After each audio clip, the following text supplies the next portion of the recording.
உலகம் தோன்றிட காரணமான உத்தம நபி மகள் யாரம்மா? நலமிகும் தீனை முதலில் ஏற்ற நங்கை ஹதிஜாவின் செல்வியம்மா. அருமை நங்கை ஹதிஜாவின் செல்வியம்மா அவர்தானம்மா. அன்னை பீவி பாத்திமா அவர்தானம்மா. அன்னை பீவி பாத்திமா.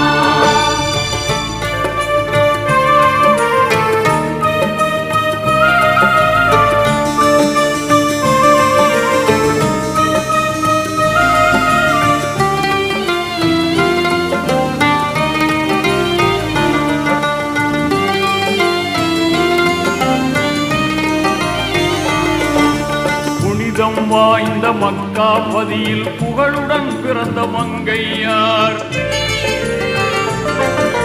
புனிதம் வாய்ந்த மக்கா பதியில்